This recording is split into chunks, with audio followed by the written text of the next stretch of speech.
Yesterday's price is not today's price. Standing on business. Standing on business. Stand on business. What's up, brownies? In this episode of Standing on Business, we are going to be looking at the exchange between two comedians, Mojo Brooks, who is supposed to be the headliner or main act, and then a comedian who goes by KDK Comedy on social media, who is supposed to be the opening act and the person to introduce him. Because a lot of details are given in each one of these videos, I'm going to forgo any further details in the introduction and just let them simply tell what happened from their own viewpoints, and then I'll come back after they speak with my commentary and assessment. Let's go ahead and get into the video. Okay, I'm not going to name the comic and I'm not going to name the club, but I am going to tell you something egregious that happened to me last night at a show. I'm a stand-up comedian and I was booked to be the opening act for a bigger comic. And by bigger, I mean has a giant following.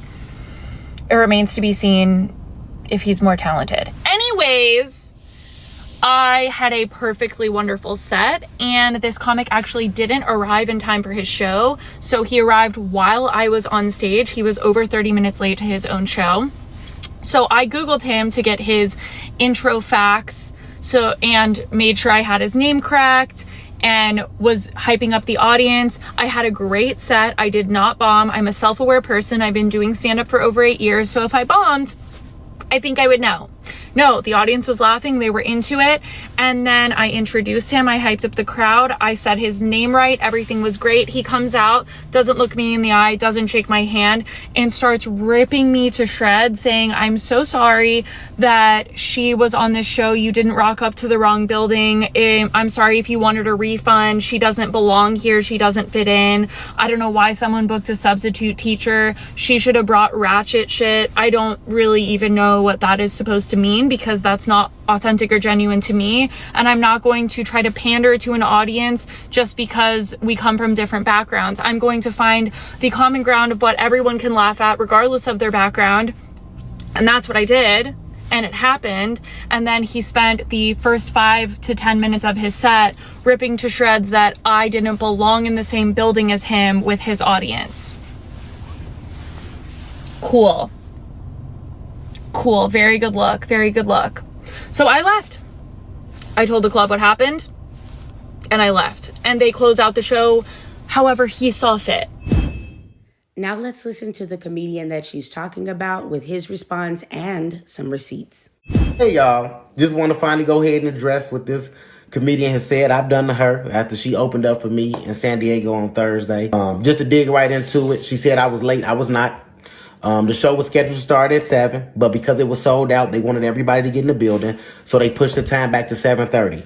Before she was even on stage, I was in the building. I was in the green room. I was on live. Everybody's saying that I was there. They were actually, when she actually got on stage, they were actually watching me on live while she was on stage. That goes to show you how good she was doing. She even went on to say that she had a perfectly great set and that she brought me up on stage to good energy, high energy in the room. Y'all, this was a sold-out crowd. A sold-out crowd of people who bought tickets to come and see me. This was the energy that I came up to. Or should I point this way? Either way, this is the energy. Hold my hand and woo. Ready? Woo! All right, we have amazing energy. You guys have been very fun. Your headliner is in the house. Y'all, she also said that she did her due diligence. She went on Google to get some information about who I am. And the only thing that she was able to come up with was he blew up on social media. And then, y'all, this was the part. This is how she got my crowd up there. She said, let's get buck wild. He blew the fuck up all over online. Are you ready? Woo! All right, I need you to give it up right now. Get buck wild from Mojo Brooks. For those that don't know, telling a room full of black people to get buck wild is insane. That's crazy. That's crazy work. And I let it slide because I was more worried about that they didn't even get buck wild. They didn't get loud. They didn't get nothing. Like, sometimes you got to do the shit yourself. Cut it out. I need to hear that substitute teacher come up here and bring me to the stage. She told y'all ass to get buck wild. Hell no, we gotta redo that.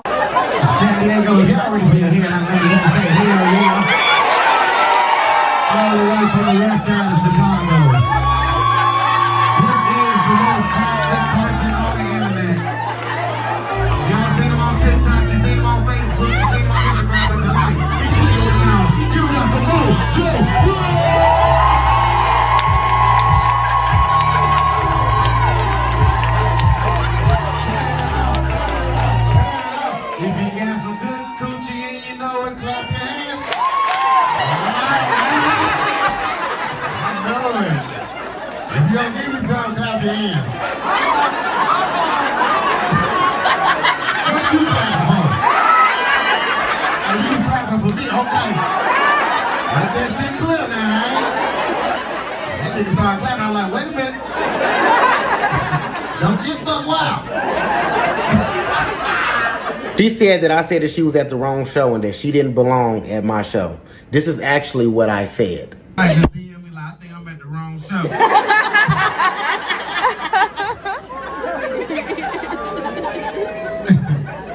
I was backstage like, all right, tell him I'm ready. I'm ready. Ask for a refund. I ain't sending no money back. Now y'all give it up for that opening comment. Y'all say your name. You've made an error by not letting your superior get the last word, so she'll have to come back and put you in your place yet again. Y'all are wild. Somehow a video that I posted on my own page about my own experience with disrespect and unprofessionalism from an unnamed comic at an unnamed club went crazy and devolved into a situation where people are now bringing my skin color and my gender into it. What? How did that happen, TikTok? What are you doing? How ridiculous. If you want to believe that he wasn't late, okay. Sure, I lived it, and so did 225 other people, but cool.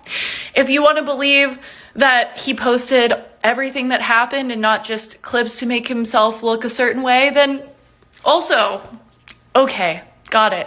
If you want to use the fact that I was hyping up the crowd, saying, get loud right now, give a warm welcome, go buck wild for your next comic, okay, I'm from Arkansas.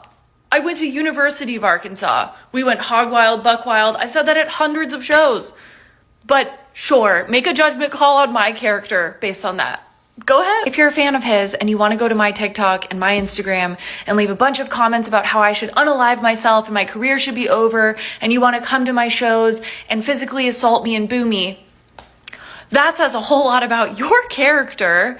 And I'm so glad that the people that are conducting themselves that way aren't my fans, because that would be so embarrassing. Even a comic that was ignorantly tagged in my comment section because someone thought it was him, and I reached out with kindness to set the record straight and say, no, so sorry you got dragged into this, sending you good energy, it obviously wasn't you. And that comic proceeded to do a live named White Woman Tears, which is funny because I never cried, I never screamed, I never swore, I never named the comic, and I never brought up the color of his skin. So it's interesting that then there's a live named White Woman Tears. Shame on you, babe. Apologies are for people that did something wrong. So when leaving well enough alone was an option, you decided to come back and double down. So now he has to come back with a Mortal Kombat finish her move and show your full set. Let's watch this and try not to die from secondhand embarrassment. Hey y'all, it's me. Obviously I'm not gonna get the apology that I rightfully deserve, and I knew that wasn't gonna come anyways. But what we're not gonna do is just keep lying, okay? So now I'm gonna post a full clip of her on stage, and y'all will see what it was, all right? Then I'll post how I addressed the situation when I got on stage, and we only talked about it for 1 minute and 19 seconds, not 5 to 10 minutes of shredding. So let's get to that. I'm about to just look. Excited for Mojo? Are we excited for Mojo?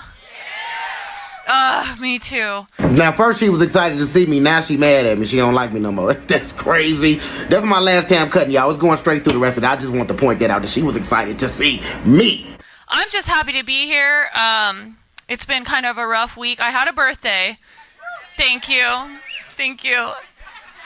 But it was the one where I had to renew my license. And I got bullied at the DMV. You guys seem nice, so thank God, but I can't take much more this week.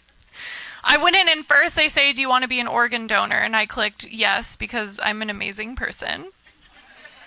But then it popped up, do you also want to donate $2 to the Organ Society? Are you fucking kidding me? You want $2 more from me?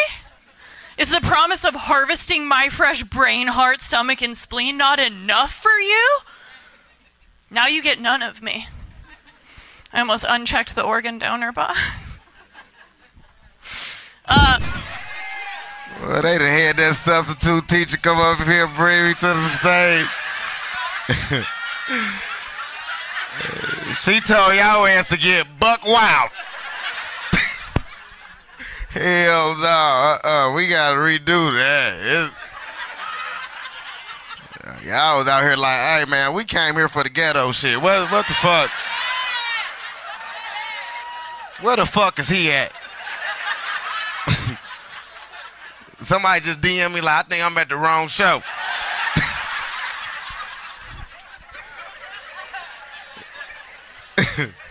I was backstage like, all right, tell them I'm ready. I'm ready.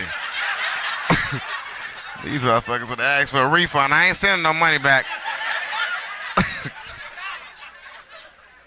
Now y'all give it up for that opening comic y'all seen tonight, man. But we definitely not gonna bring me to the stage like that. So y'all act like that ain't happened. Okay, so now that we've heard those exchanges, let's get into the assessment. First and foremost, we must realize that this is a very small venue. So in total, a little over 200 people would have actually known about this exchange had KDK not put this on the internet. And now each one of their videos with this tennis match back and forth has gotten over 1 million views. So you've taken what could have been a private embarrassment and made it very public and a whole lot worse than what it had to be. The first thing that I want to discuss is gratitude. No matter how small an opportunity may seem to you or how small the venue is, you should express gratitude for someone giving you a chance in that industry, which is a tough industry to break into.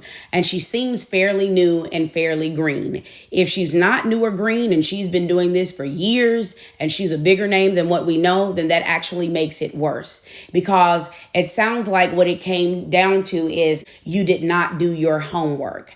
At the very least, when you are bringing someone up, when you're introducing them, you are supposed to be able to say where they are from, some of the accomplishments he's had in his career, such as his recent tour in 2022, and then also some of the bigger name comedians that the audience may be more familiar with and thus more impressed by. You took 2.5 seconds to type his name into social media and see how many followers he had.